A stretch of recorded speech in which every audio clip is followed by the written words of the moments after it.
Hi everyone, welcome. We've got another gift giving session for you, and today's subject matter is how to make giving easy. Giving is not often easy. In fact, it's incredibly hard. But when it's hard, we don't want to do it. Is there a way that we can make it easier? And I believe that I might have the way to actually make giving easy. Once it's easy, then we'll do so much more of it. Ready? Get set. Seatbelts buckled. Let's go. When we set out to, I'm going to become a giver. I'm going to do today. But yeah, so excited. But that doesn't last very long. It leads you often very quickly to get me out of here. I don't want to do this anymore. I don't enjoy it. And it's just too hard. So we have to, it is vital that we find a way that we can actually enjoy and be relaxed when giving. Otherwise, the whole thing gets packed in. Let me teach you this Hebrew word. This Hebrew word is lishmo. Lishmo means is that when you are giving, you're giving for the right, correct reasons. I'm giving not because of selfishness, not because I gain anything, not because it's in me, but I'm giving because I just want to be able to give. That is the best way in giving. The issue of giving in a perfect way where I gain nothing and it's just about giving, is that we start off really excited wanting to do it, but it doesn't take long for us to go, nah, I've had enough. And once we get to that state of meh, had enough, then as opposed to doing less of it, we actually say, you know what, that's it. I'm never giving ever again. I'm just going to be a pure taker. I'm never going to be a kindness. Forget the whole lot. And we pack it all in. So lishma, which means you're doing it literally lishma for its name, which means you're doing it for giving's purpose. You're giving because of giving. Really, that is the best way to do it. But the danger is if you do it for this reason, the best reason, you might just pack it all in. So now we come to something called lo lishma. Lo lishma is I'm not doing it for the perfect reasons. I'm doing it, but not for the perfect reasons.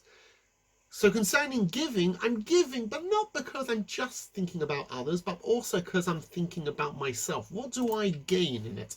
If you give to your younger brothers or sisters, you're going to get ice cream. Okay, I'll give. Now, is that the ideal way of giving? No, it's not the ideal way of giving. The ideal way of giving is called lishma. We just said that I'm giving because I'm giving. But lo lishma is that much easier because you gain something in return. Is it as ideal? No. But is it easier? Yes. And lo lishma doesn't just have to be ice cream. It can also be because, I want to get involved in giving because it's the cool thing to do.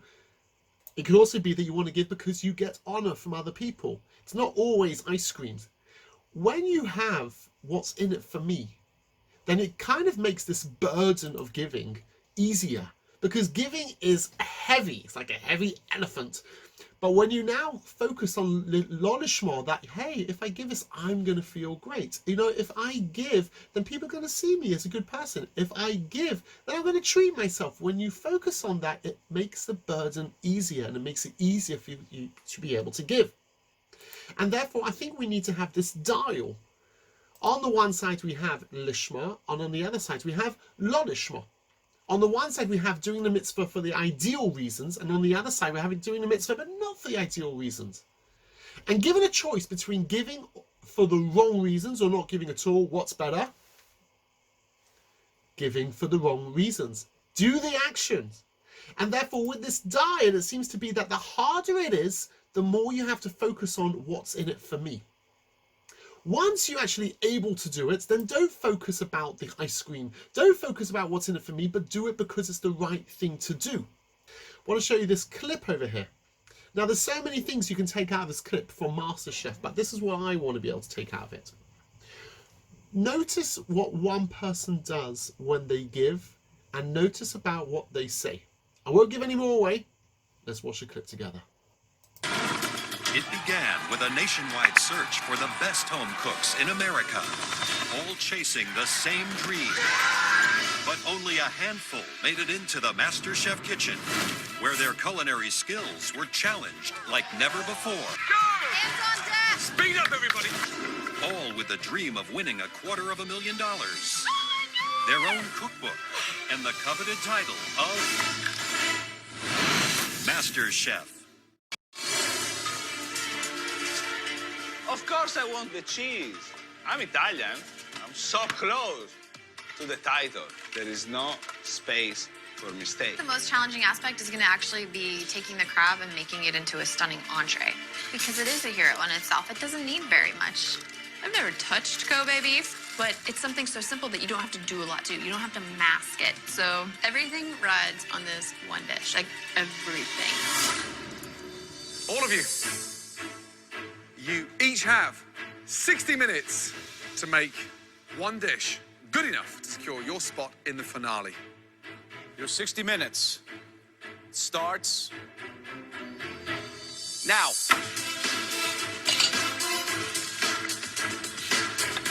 I'm sure hoping this dish gets me to the finals. I'm trying. 20 minutes left. Right, Jesse, feeling more comfortable? Feeling good. Good. And how are you going to cook the beef? Searing it off. Gonna make a ponzu butter to finish right over the back. If someone lets me borrow their butter. Say that again. If someone lets me borrow their butter. What do you mean, borrows the butter? Yeah, Where's I your butter? forgot butter. Jesse, you forgot your butter? You just get caught in the moment. You think you're set up like a mystery box, and then you're like, oh, What's the backup plan? Where are you getting the butter from? one of them, if they let me. Natasha? Natasha, would you have 1 tablespoon of butter left over?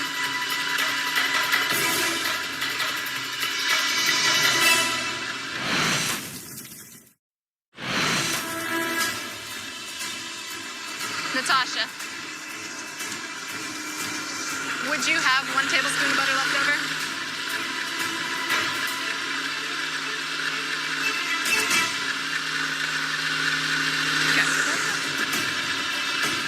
It could be the smallest thing that makes her dish much better than mine. So she's gonna have to ask Luca. Oh.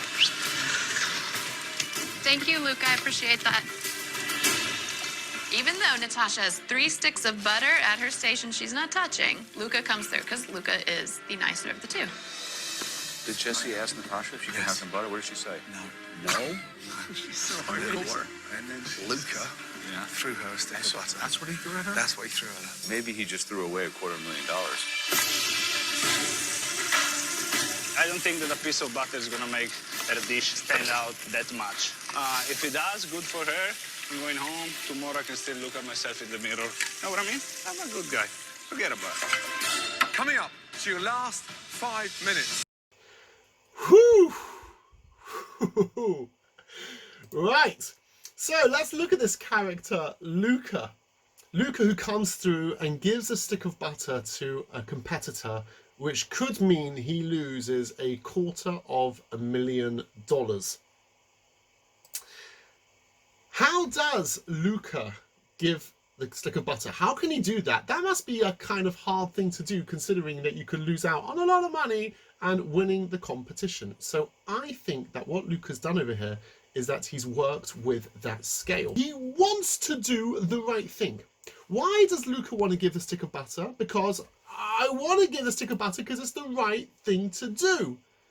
But what's interesting is notice what he says when he gave the stick of butter.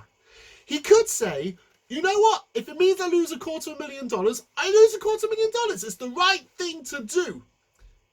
That would be perfectly schmort, but that is not an easy thing to do. And what I think you've noticed actually is, I'm going to play it again, what Lucas says, and you can see, listen to what he says.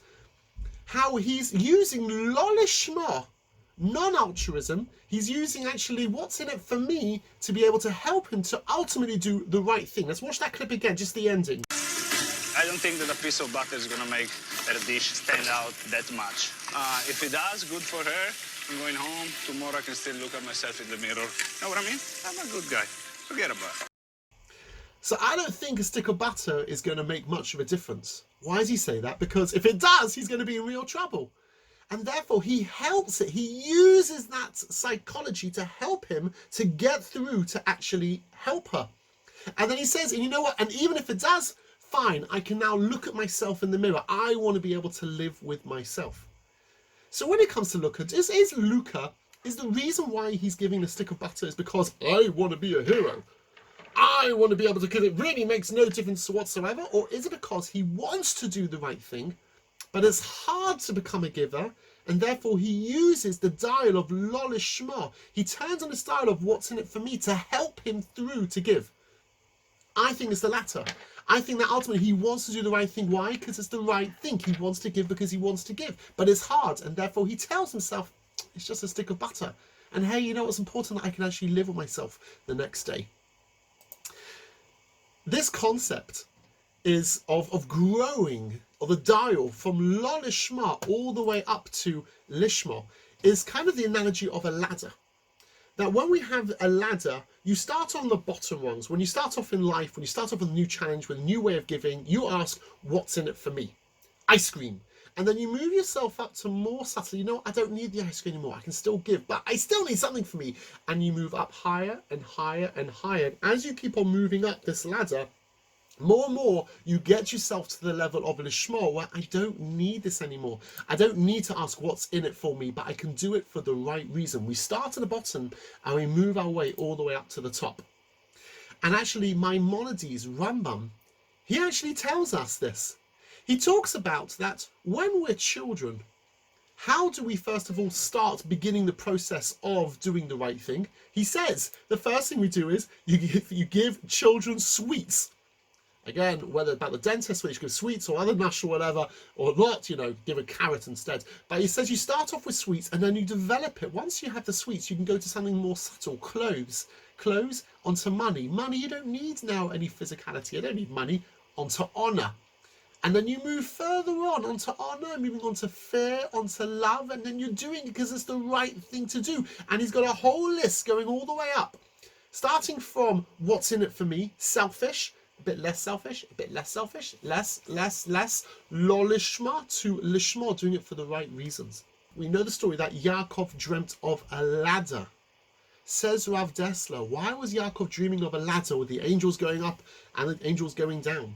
Says Rav Dessler, that even Yaakov, even the great Yaakov, our forefather, even he had to be shown that any challenges in life, you have to do it via a ladder. And with a ladder, you start off with lolishma, higher, higher, higher. You start yourself off with doing it for reasons, because what's in it for me, to help motivate you. When you don't need it, then you get rid of them slowly, slowly. So to help you, you bring it in. And when you don't need it anymore, then you just leave it onto the side. So to conclude, should you do the actions even if it's lolishma? Should you become a giver even if you're asking what's in it for me? The answer is yes. Do that.